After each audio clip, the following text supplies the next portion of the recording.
It's week 13. You need to win to get into the playoffs, and you could use some help. But is that help even out there on waivers anymore? We'll run through the top names to know this week, but the questions have changed, and that means you need to be careful with your answers. We're here to help with an all new Draft Sharks podcast right now. It's the Draft Sharks. Matt Schauf and Jared Smola of DraftSharks.com here to get you set for your Week 13 waiver wire runs. Before we get to it, though, this is going to be our only show for this week. For one thing, the Thanksgiving week game schedule in the NFL just challenges everything that we do during the week, especially given, travel and other family commitments. And that's the other thing is we want to actually spend some time with our families this week instead of just talking at you turkeys the entire time. So with that combo of effects, we're not going to have the second show this week. We'll get back to the regular schedule next week, but soak this one up because it's the only time you get us this week. Jared, it starts off with an exciting player, Devin Neal in New Orleans. We've got a knee sprain for Alvin Kamara. We're still kind of waiting to see exactly how serious that injury is. Seems likely to at least cost him a game, and that means opportunity for the rookie. But does that mean that Devin Neal is going to matter for fantasy? On the low end, potentially. I'm considering Devin Neal like an emergency only play this week. He is not someone I would go aggressively pursue on the waiver wire, not someone I'd go pick up and start over a top 24 fantasy running back. I think you're going to find Neal in mid to low end running back 3 range in our rankings this week. So in the second half of that game last week with Alvin Kamara out, you got 6 carries and 6 targets for Devin Neal. It was actually Taysom Hill, though, leading the Saints in carries with 8 in the second half of that game. So now Taysom Hill is averaging 2.2 yards per carry this season. It's just not working with Taysom Hill. He's old. He's coming off a knee injury. So I'd be surprised if they split carries down the middle with Devin Neal and Taysom Hill this weekend. But you also have Audric Estime on this team. He was signed to the Saints practice squad about a month ago. He was a healthy scratch last week. I assume he's going to be active for this game. They're going to have a second running back active. I think they have Evan Hall on the practice squad as well, the Northwestern product who was drafted by the Colts, if you remember him. So point is, there's going to be another running back active. So we don't know for sure that Devin Neal is going to dominate the work here. And it's just a bad situation. The Saints as a team rank dead last in total running back PPR points. They're playing Miami this weekend. Not a tough matchup, but they're implied for 17.75 points. So that tells you, what kind of level of expectations to have for this offense in general. So I don't see upside for Devin Neal. I think you're hoping he gives you, 3-4 catches if you start him, has a decent PPR day. But again, I would not go out of my way to grab him and start him this week. Maybe not a tough matchup, but definitely a tougher matchup than the Dolphins were for running backs earlier in the season when we saw Kamani Vidal have the monster game. It's not that pushover defense that where we just know somebody's going to score fantasy points from the backfield. So I agree. I think at this point, everybody's situation with waivers is different. There are teams that are still awash in bid money just because they haven't spent it to this point. And I mean, if you don't have better options, then you might as well go ahead and take a shot on Devin Neal, even if that means outbidding the rest of your league for a guy that doesn't end up doing anything. I, for example, a few weeks ago, bid a bunch for Luke Musgrave in my FFPC main event league, knowing full well that he might not actually help me all that much, but he was kind of the best of what was left in that tight end premium format. And if he did take anywhere near the Tucker Kraft role and produce, then I knew that there were potentially big points coming to me. And I don't want to take these dollars with me out of the season. These fake dollars are not going to do anything for me. So it's okay to pay up, even if you don't think that a guy is going to do anything. But I do think that your mental setting for this week should be Devin Neal if I need him. Definitely not an exciting fantasy option. Yeah, especially with no teams on bye this week. I think that's going to push him lower in our rankings. You can also grab Devin Neal, though, just to block your opponents, right? Even if you're not desperate at earning back, some of your opponents probably are. So you can go for the block there. And like you said, Matt, we don't know. We haven't really gotten a firm update on Alvin Kamara yet. He's old. This team's going nowhere. Even if he can return this season, there's a chance he just kind of calls it a season at this point, and we do get Devin Neal as the lead back the rest of the way. So I don't want to, Devin Neal's worth grabbing. He should be owned in all leagues of 12 plus teams. Just don't get excited about the upside on him. Most importantly, don't drop something useful to get him, thinking that you've got, starting RB points from the Saints the rest of the way. It's been a bad place to get running back value this year, no matter who's in that spot.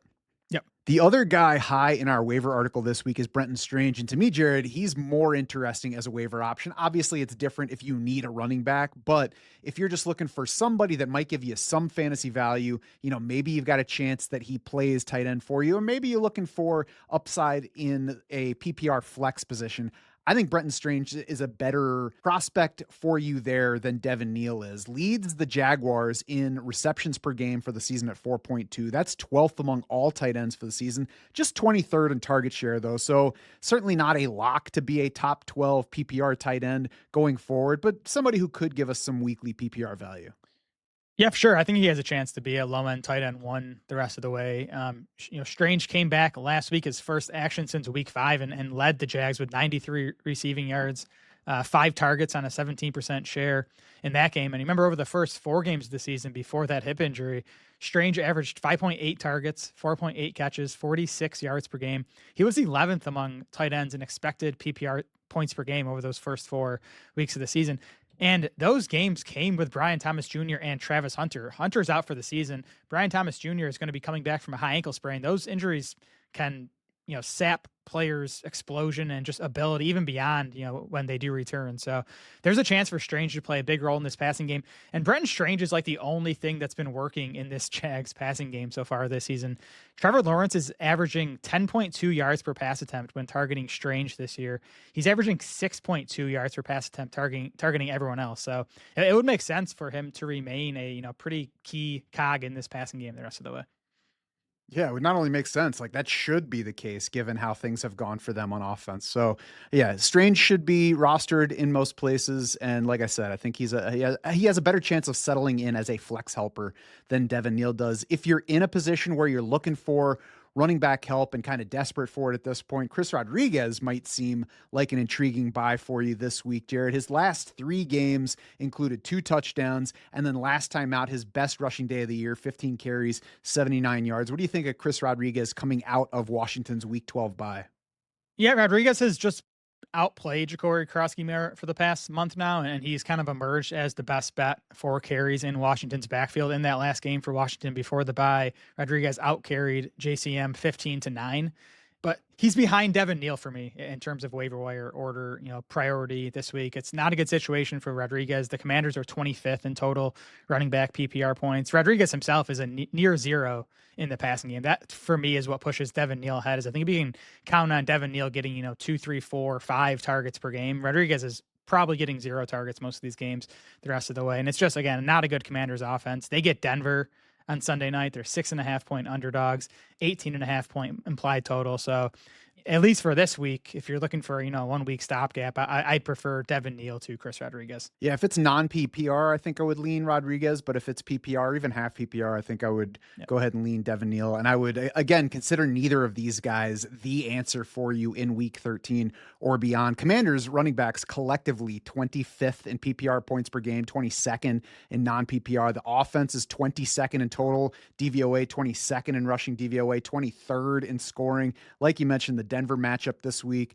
Also, the tied for the 7th lowest implied total is Washington for week 13. The other thing to keep in mind here is even though the last time we saw the Commanders, Rodriguez beat Jacory Krosky in playing time and in carries. That's the first time that happened. Even in that stretch where Rodriguez was gaining playing time and JCM lost some, maybe they come out of the bye changing that. Maybe they're still, excited about the long-term upside of JCM, and they're like, all right, let's go ahead and try to get him going now that he's had a week to rest.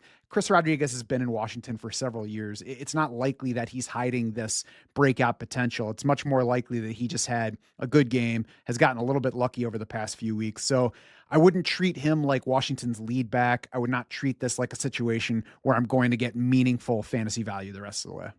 Yeah, for sure. I think JCM's going to stay involved. Even in that last game, 15-9 in carries. We're talking about a 60-40 split or whatever that is. So you're talking about a 1A back that's not going to catch passes in a bad offense. Just not much to get excited about with Chris Rodriguez. I think that the wide receiver group is mildly more interesting. I still think this is a position, Jared, where we're not going to find, big answers, league winners at this stage of the season. But if you're in a deeper league, especially, there are some options. What do you like best among the likely available wide receivers this week?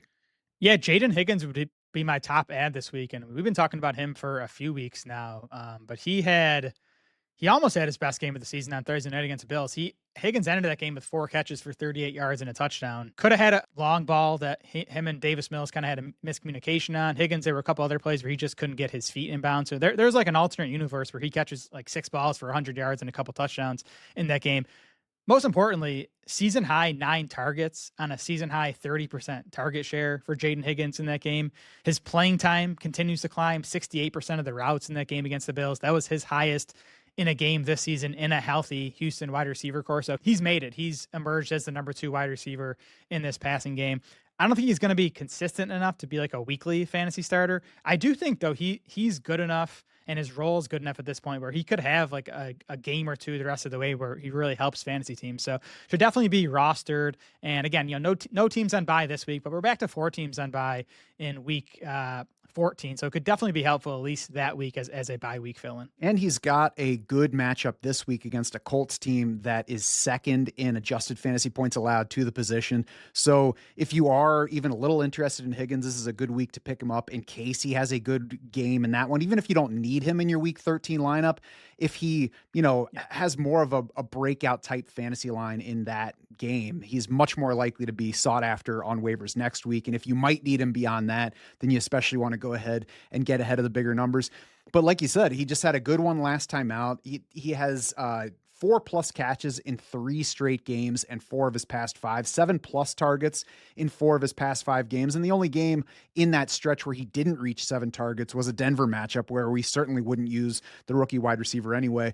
12-yard ADOT on Jayden Higgins, so that adds some scoring upside. Means he needs the volume a little bit less than some other guys. You'll still find Jayden Higgins grouped with some other similar dudes that are plenty available on waivers this week in our Week 13 rankings, so you can look at what the other options are. But I agree. I think Jayden Higgins is my favorite among those.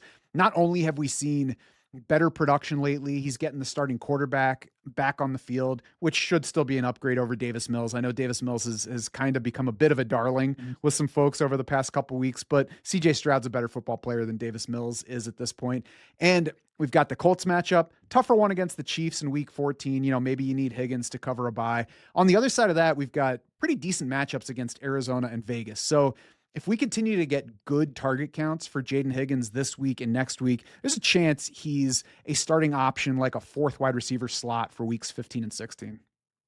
Yeah, he's a good player. If that Thursday night game was the first time you've watched the Texans this year, you might not think that, because it was maybe one of Higgins' worst games of the season. Just a couple of those sideline catches he could have made. But I think he's had a good season. He's a prospect we liked. And again, the role is there. Now, I would be careful with the Colts matchup this week. I know that they look good.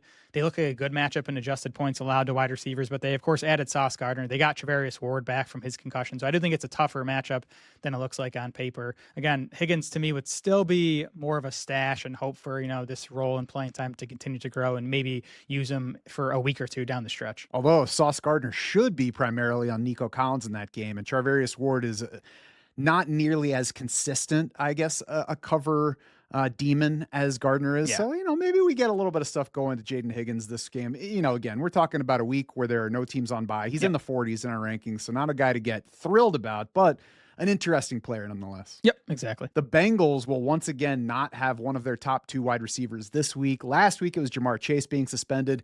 This week, it is Tee Higgins dealing with a concussion. So, Jared, are you looking to any reserve Bengal and fantasy reserve Bengal for your week 13 lineups? Again, kind of the theme of the show, not going crazy on these guys and not benching any like locked in starters for these guys. But I do think Mike Gesicki and Andre Yosevas are at least in play this week. Gesicki came back from his pec injury last week and was pretty heavily involved. He caught 4 of 6 targets for 35 yards. Most importantly, though, we saw him in this exact setup in 5 games last year where you had Joe Burrow, you did not have Tee Higgins, you did have Jamar Chase. In those 5 games, and I'm sure a lot of folks remember this, Gesicki was awesome. 7.4 targets per game, 5.2 catches, 62 yards, 0.4 touchdowns per game. He was a fantasy tight end 1 pretty easily. Now, that was last year. He's coming off the injury. Burrow's coming off the injury. We're not ranking him that high, but he is, I think, a viable spot starter this week if you don't have a locked in every week tight end one. Yeah, if you're having one of those weeks where you're like, oh, I don't like any of these tight ends, Gesicki's a guy to at least take a shot on the upside because his ceiling is going to rise higher than the typical players that you'll find at like tight end 24 to 28 type of range. Yep. He actually set season highs in targets, catches, and yards last week in his return game. The ceiling's not super high against a renovated Ravens defense. Like if you look at the overall numbers, it looks like a real positive matchup against Baltimore. The Ravens have gotten tougher after a weak beginning to the season on defense. But, again, there's some upside to Gesicki, who Joe Burrow does like, has talked about publicly, multiple times on that front. If you are looking deep at tight end, I like him relatively better than Andre Iosivas. Yeah, me too. And, Iosivas had a nice week 12 if you used him. 4 catches, 61 yards, team high, 7 targets. He, in those 5 games without Tee Higgins and with Chase and Burrow last year, though, 21 targets, about 4 targets a game, just 8 catches for 72 yards. Did score 3 touchdowns. But I don't think he's a great player. Wide receivers deeper. I think Gesicki is definitely the one, relatively I'm more interested in. Week 13 streaming defenses, Jared. I feel like it's been a little thin the past couple weeks. This week feels friendlier on this front. Who do you like at streaming defense? Yeah, we're getting to the end of the season now, where these like bad teams get even worse because they're thinking about the golf season already.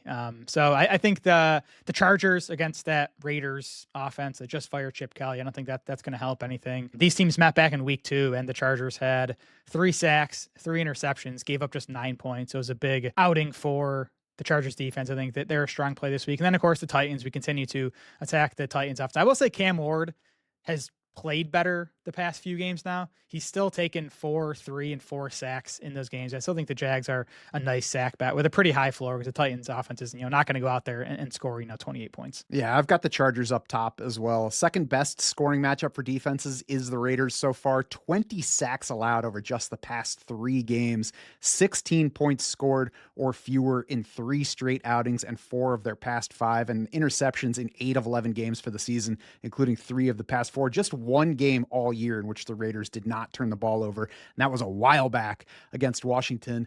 Outside of them and the Jags that you mentioned, I also like the Bucs and Dolphins this week, and I especially like them because they're both 2-week options. They both have good matchups this week. They both have good matchups next week. So if you're not already sitting on a week 14 option and just looking for a 1-week fix, then you can grab either the Bucs or the Dolphins. You can set them both up in priority order and take whichever one gets to you and be set for those 2 weeks. I'd really even, if you're not already set for week 14, I'd probably even lean toward one of those over the Chargers, just because none of them is a lock, and getting that 2-week answer is going to be nice at this time of year. Yeah, and the Bucs, who I know we mentioned here last week, I think you can use them for the rest of the season.